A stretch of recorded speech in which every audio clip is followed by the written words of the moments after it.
আপনারা দেখছেন যে দেবীগঞ্জ থানা পুলিশকে আহত করা হয়েছে।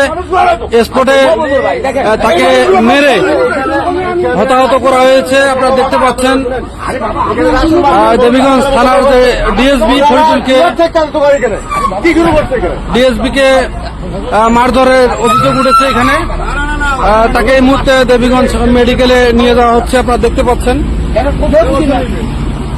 দেবীগঞ্জ থানার ওনার নাম হচ্ছে ফরিদুল।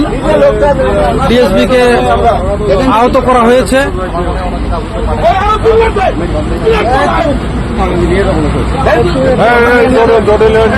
দেখতে পাচ্ছেন তাকে এমার্জেন্সি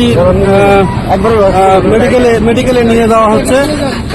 ডিএসপি ফরিদুলকে এই মুহূর্তে দেবীগঞ্জ মেডিকেলে নিয়ে যাওয়া হচ্ছে আহত অবস্থায়।